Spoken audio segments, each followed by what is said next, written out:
A guy who played with me before, Jake Heaps, he's really a guru. He really played the game. The Guru. He's making too many big mistakes. What can you possibly be thinking in this moment? Bob, Groz, and Tom's weekly conversation with Jake Heaps. He played in the NFL, played quarterback, was in the room with me, was in the fire. He really knows what he's doing. Ladies and gentlemen, the Guru. Final hour of Bob, Groz, and Tom. We'll tell you what's on tap coming up in about 20 minutes. We're just waiting for our buddy, the Guru, Jake Heaps, to establish a good line. It's just as well. I'm swallowing some sweet tarts here. You like sweet tarts? I haven't had them in forever. Me either. That's why. Well, actually, that's not true. You're chewing them like they're chewy, though. Are they? They are that, chewy. Are they? Is Yeah. that like a different version, like a Starburst? Yeah, they're small. They don't like the regular sweet tart. Looks like it's about the size of a thick dime. This is like it looks like a piece of kitty litter or something. All right. It's about that size anyway. Well, enjoy. He's with us now on the Zeke's Pizza Hotline. Our buddy Jake Heaps is here. Jake, what's going on, man?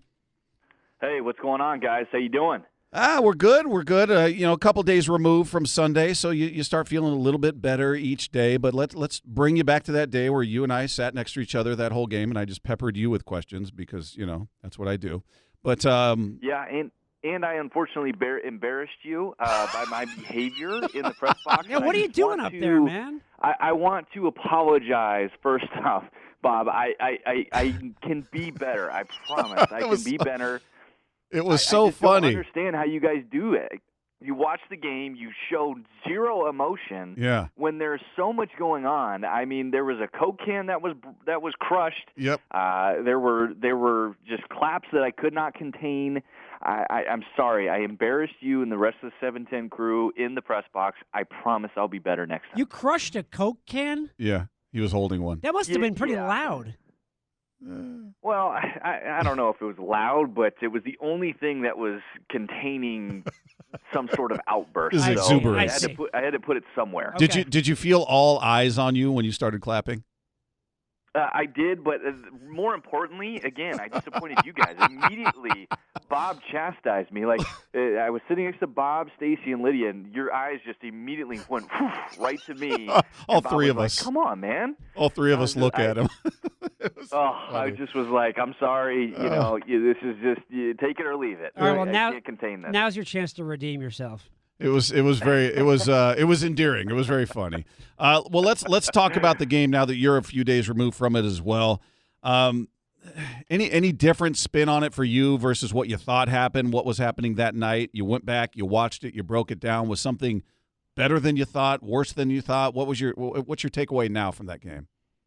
Yeah, I mean, Bob, after that game, I mean, we both were looking at each other going, what in the heck was that, right? And I haven't felt that way in quite some time, not only about this team. I mean, it's very reminiscent of the feeling that we had playing the Rams late in the season in 2017 when the Rams just absolutely handed it to the Seahawks late in that year and kind of crushed, the playoff hopes that season. But there just were so many mistakes and uncharacteristic mistakes. I haven't seen a team, and not trying to be dramatic, but seen a team make that many mistakes, mental errors, and mismanagement in the high school games that I go to every week. I mean, there's usually a team that is outcoached or making too many mistakes, and that was exactly what the Seahawks were doing. And it's an organization, it's a head coach that prides themselves on being error-free and being able to manage games properly and keep things close. And they are going to let the other team make mistakes, especially in their own building. And the Saints essentially were able to play the style of game that the Seahawks wanted to ultimately, and that was the hard part in watching this, is the Saints just played error-free football for the most part. I mean, I know they gave up a fumble and missed field goal, but for the most part, error-free when it mattered and counted. And the Seahawks continued to make mistake after mistake. When you look at the tape, and which I poured into yesterday because I don't know. There was anything I could get my mind on other than that game and try and figure out what was going on, guys. I looked at the tape, and honestly, I really thought walking away that I would initially think, man, we just got our butts kicked. But I didn't feel that way. I'm not saying it was pretty. I'm not saying that the Seahawks didn't have their errors. There were way too many missed tackles. The offensive line was too inconsistent, and really it was a fascinating over these 3 weeks how many mental errors this offensive line has had in terms of their assignments and just the ability to get a hat on a hat, meaning, hey, we've got 6 guys in the box, and we are in our offensive line and tight ends and all that going to be able to soundly get a body for a body. It just hasn't happened on a consistent basis. And when they did, they had nice runs. They had good gains. They had good opportunities. And so when it came down to it for me, guys, and I know this is kind of like a cause for debate or people are upset. I even heard down the grapevine that Brock Heward was pretty fired up this morning about all this, but I didn't feel like this team got physically taken out of it. I thought more of what the story of this game was, there were more mental errors and mistakes made by players, made by the coaching staff, that ultimately got themselves in a massive hole that they could not dig themselves out of. I mean, let's look at it. I really point, there's more than this, but I point to 4 pivotal plays. You've got the punt return for a touchdown, which is obviously a huge momentum builder, but the Seahawks ultimately respond to that and tie it up. Then you have the decision to go for it on 4th and 1 on somewhere around the 40-yard line with close to the end of the half, and Pete Carroll trying to be aggressive in that moment, which is uncharacteristic in terms of the style in which he wants to play. He wants to keep things close. At that point, guys, it was 13-7. 13-7 with 2 minutes left to go in the first half. And what Pete Carroll traditionally will do is say, hey, we're going to play the field position battle. We're going to pin them deep with our Pro Bowl punter and Michael Dixon, and we are going to make them earn it all the way down the field. Worst case, field goal, and we'll move on. We can live with that and overcome that. Instead, they give them a great opportunity to get a touchdown at the end of the half, which then puts them at 20-7. Then you look at the Chris Carson fumble, which really was a really, really pivotal moment to me, and for a couple different reasons, and we'll get into it after this. And then the final one was they score that touchdown at the end of the half. They come back that very next drive. The Saints put a nice little drive together. The Seahawks actually stopped them. So we talk about physically, this defense actually stopped them for a field goal try, and the field goal kicker missed it by a wide margin. But again, a mental error by Al Woods lining up in the neutral zone or lining up over the center or the long snapper, which gives them an automatic first down. And the reason why I point to those 4 plays is, yes, you can point to what happened after. Physically, they didn't hold, or in that moment they still gave up the touchdown, yes. But there is a word that is a huge factor in football games, and the word is momentum. When you give up those kind of plays, you give up that opportunity to have momentum on your side, and that can be a heartbreaking, backbreaking thing. And so I think when you look at all of this, it comes down to more of the mental errors, mismanagement of the game, than it does the Saints just coming into CenturyLink Field and absolutely dominating the Seahawks. I don't see it that way. It's not that they didn't have their moments where they could have played better. I just think that it's the more important thing was the lack of focus and the mental errors in critical moments. How do you explain so many players on the defense forgetting how to tackle? Was it the rain? And by the way, was it really multiple players on the defense, or did it just appear to be like it was multiple players? Because it felt like Kamara, whoever was around him, had no chance of taking him down. Yeah, I mean, Kamara, Alvin Kamara is one of the best backs in the league. He's very unique.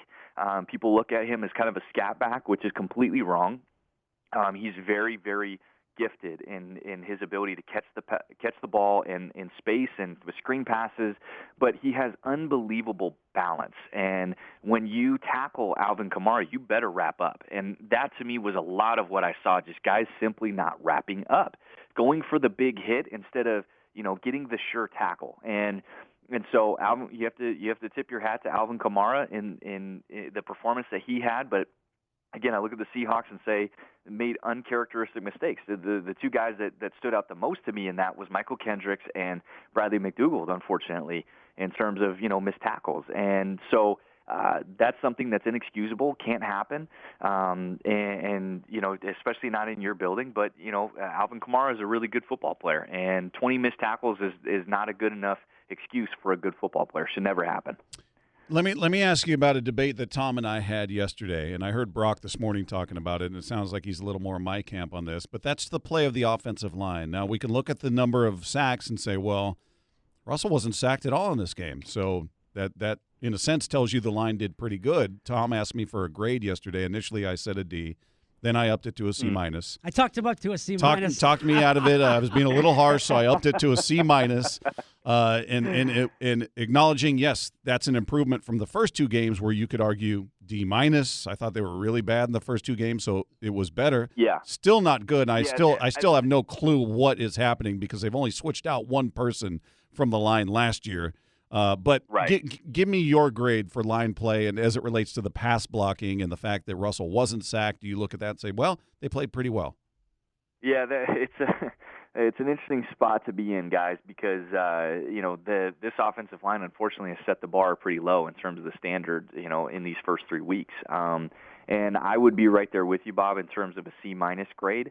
I do believe that they were better in pass protection. There were moments that they actually provided great pass protection. There were also a lot of pass protections where Russell Wilson bailed out that offensive line. And that's what Russell Wilson does. That's what he's paid to do. But, man, he was scrambling. He had to escape and make plays and wasn't able to sit in his spot in the pocket for the majority of the time. You look at guys like Tom Brady and guys that are more traditional pocket passers, there would have been multiple sacks. And Jermaine Ifedi, to me, is still a guy that is very much still struggling, got pushed back into the pocket way too often. But I think that goes to point out that Russell Wilson played a heck of a football game. He wasn't perfect. There was an obvious miss on a crucial 4th and 5 to Tyler Lockett that he would love to have back.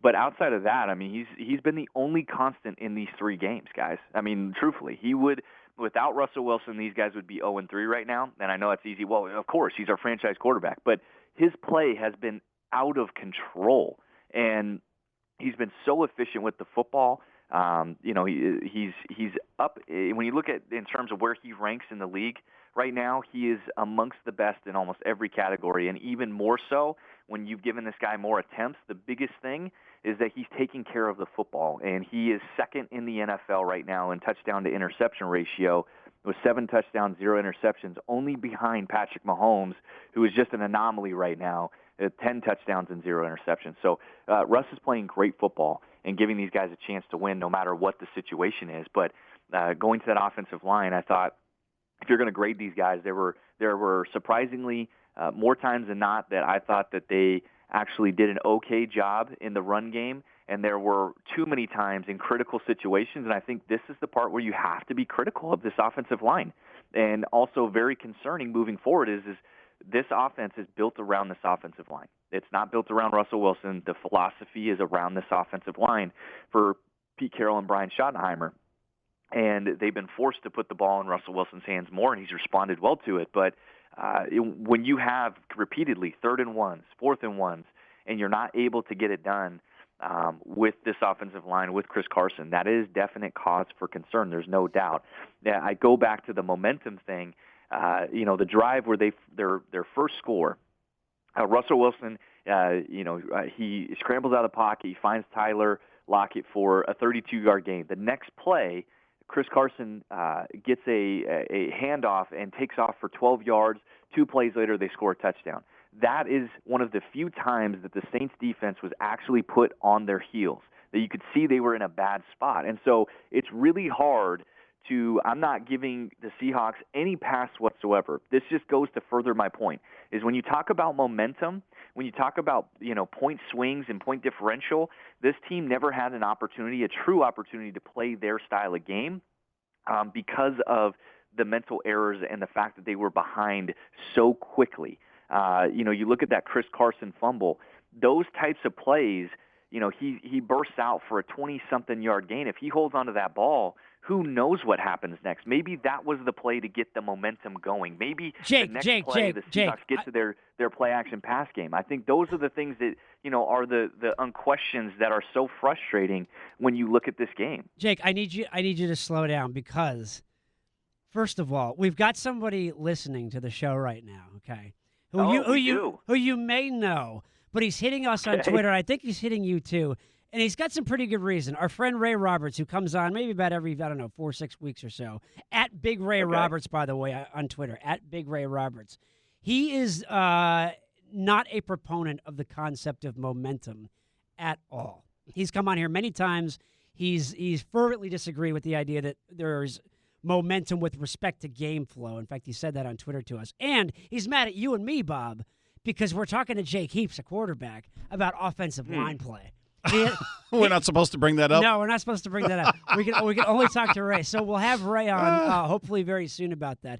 But interesting. Are you a big believer in momentum though as far as the players on the field? Look, guys, Ray obviously has his opinions. I respect Ray, respect his opinion, but as a player, momentum is a massive thing in this game. I'm not saying it's the difference between wins and losses in every game because you can overcome those from time to time. But momentum is a major factor. That's why home field advantage means something. That's why, you look at turnovers. Why do turnovers matter so much in a game? Because not only does it give another team an opportunity, but it changes the momentum of the game. So I firmly disagree with that. The momentum has a lot to do with sports in general and in the game of football. There's zero question about it, and I can't get on board with that thought. Jake Heaps is our guest here with Bob, Groz, and Tom on 710 ESPN Seattle. We were asked a question by a listener, a texter earlier. If Chris Carson fumbles in this game against Arizona, what do you do with him?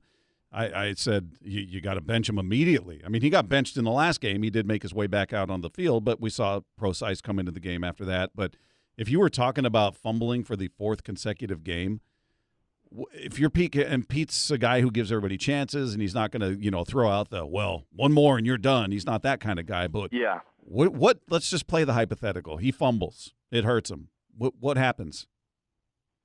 Well, the part in all of that is what happens next is hopefully it doesn't happen next, because I'm not sure what the answer is, guys. Truthfully, this is something that has to get nipped in the bud right now.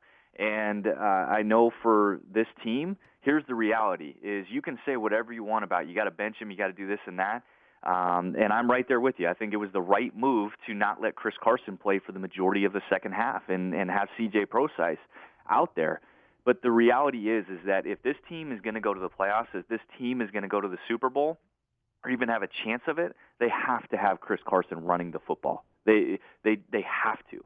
And so hopefully, we're not talking about that scenario. Hopefully Chris Carson can get this done and figure it out. And I think it was very poignant to, you obviously want to believe in this guy and surround him with people that believe in him. I think Russell Wilson had talked about that. Pete Carroll had talked about that.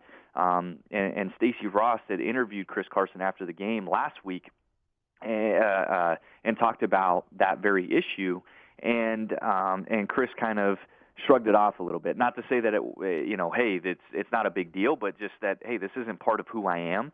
I want him to maintain that confidence, but at this point in time, you got to do everything in your power to hold on to the ball with two hands, be cognizant of taking care of that football. He's too special of a player to be sitting on the bench, so hopefully he can get this thing turned around against the Arizona Cardinals. Jake, great stuff, man. Always love talking to you. We look forward to these conversations. And, by the way, it was good to see you again. The hair game is strong.